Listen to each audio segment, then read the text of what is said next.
Pag-usapan natin tong pakulo ni Amy, ni Pulong at ng kampo ng mga Duterte dito sa ginaganap ngayong SONA o State of the Nation Address.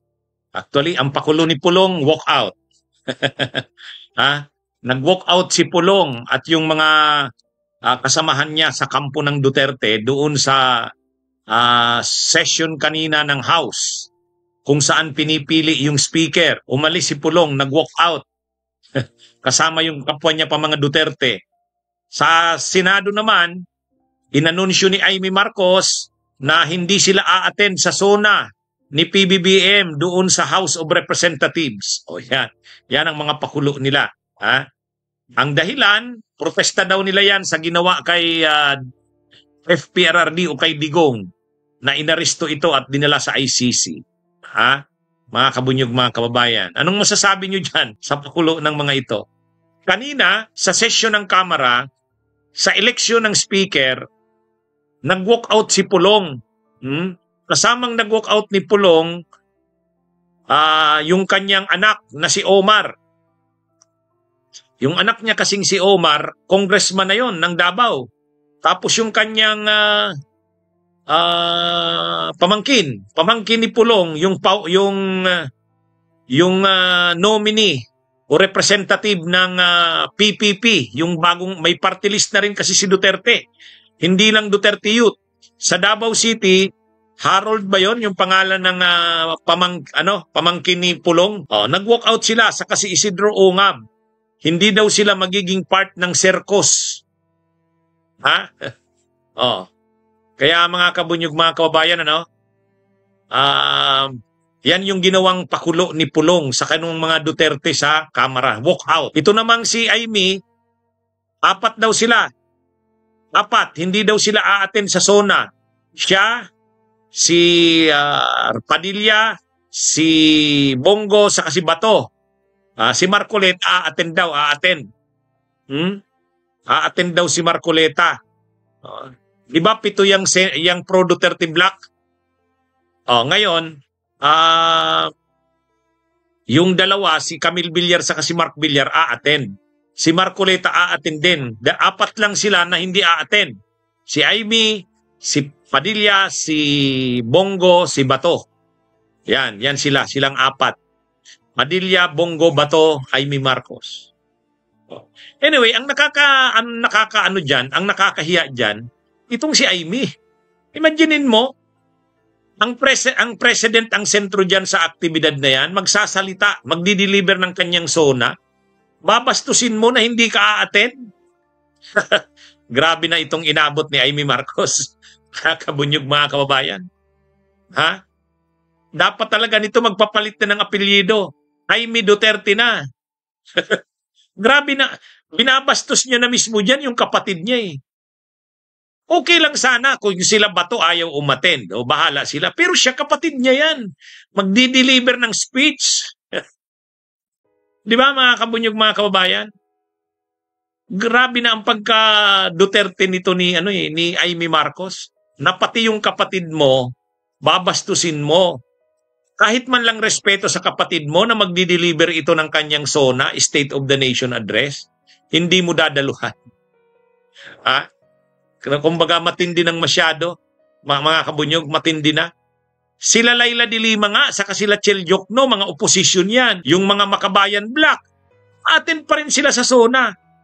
Pagkatapos ng SONA, saka sila magbibigay ng comment nila. Pero itong si Amy, bastos na yan eh. Tama si Linda, nahawa na sa mga ugali ng mga Duterte. Hindi ba Lacson ba ang apelyido, Kabunyod Robin Hood Layusa? Hindi, sa totoo lang, medyo foul yung gagawin na yan ni Amy. Medyo foul. Kasi, yun, kumbaga kapatid niya, magdi-deliver ng speech, Bakit? Na ba? Mas matimbang na talaga sa kanya ang mga Duterte kaysa sa kapatid niya? Kung hindi man siya kumbinsido sa ginagawa ng kapatid niya, hindi naman yung hindi naman yung ibuboykot mo yung SONA nito. Di ba? Anyway, ito mga kabunyog, mga kababayan? Si Amy pa ang nag-announce, ha? Si Amy pa ang nag-announce. Hindi daw sila a-attend. Ayan, ito mga kabunyog, ipakita ko. Ipakita ko ito. O yan. O tingnan nyo, oh. Oh. Aimee, hindi dadalo sa SONA 2025. Yan, oh. Senator Aimee Marcos, hindi dadalo sa SONA 2025. Ay, di ba grabe naman yan? Pero, inanunsyo niya na hindi lang siya ang hindi a-attend, pati daw si Padilla, pati daw si Bato, pati daw si Bongo, 4 daw sila. Medyo ano na ito iba na ang takbo ng utak nito ni Aimee.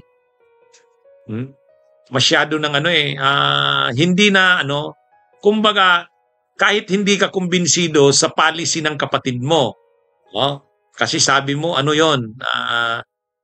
kampi ka sa Duterte, pero wag naman sa mismong SONA nito, State of the Nation Address, kahit man lang pagrespeto na lang sa kapatid niya, hindi niya magawa. Ewan, ano na ito? Anyway, bayaan natin yung kanilang mga pakulo. Yan yung mga pakulo nila, mga kabunyog. Pakulo ni Aimee, pakulo ni Pulong, pakulo ng mga Duterte.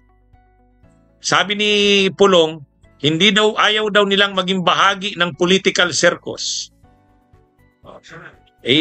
Bakit? Nung panahon ng kanyang ama, ganun din naman ang ginawa nila sa Kongreso. At saka, kung talagang ayaw ninyo, sige nga, huwag kayong kumuha ng budget. Ang problema dyan, sila Aimee, saka sila Pulong, ang kukontra-kontra sila, pero sa budget, kukuha din naman sila. Ang bibilib ka kay Lacson, hindi kumukuha ng pork barrel. Pero sila Aimee, saka yan sila Pulong, kukuha din naman ng budget yan. Kung talagang kayo, totoo kayo, ay di wag na kayong kumuha ng budget. Yun. Bibilib kami sa inyo. Diba mga kabunyog, mga kababayan? Ano ito mga kabunyog? Medyo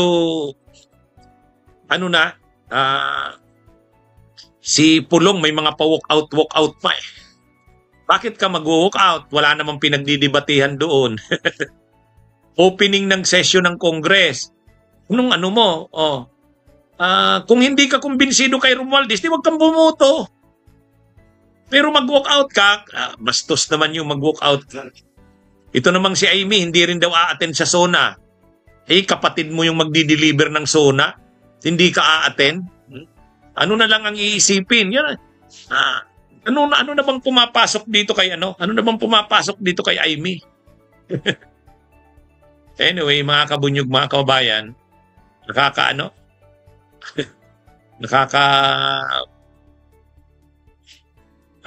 na itong mga ito. Hayaan natin sila sa kanilang mga pakulo. Akala mo naman, ano bang kinukontrahan ni Pulong? O sige, hindi ayaw niya kay Romualdez. O karapatan niya yan. Di wag siyang bumuto. Di ba? Hindi mo naman kailangan mag-walk out. Bakit? Napakatindi ba ng pangyayari para mag-walk out ka? O ito naman si Aimee, siya sana wag umatin doon kasi kapatid niya yung mag-i-speech. Dapat sila, okay lang kung sila Padilla, okay lang. Siya, nahawaan na daw ng kabastusan ng mga Duterte, sabi ni Chingle Mom's Vibe. Anyway, bahala sila sa kanilang mga kung ano-anong pakulo. Okay, mga kabunyog, mga kababayan, magandang araw sa inyong lahat. Mabuhay po tayo. Bunyog, halikan na kasama ka. Bunyog, kapag buklod ay may pag-asa. Luzon, Visayas, Mindanao, isa ang pananaw. Sa bagong Pilipinas ang bunyog isisigaw. Bunyog.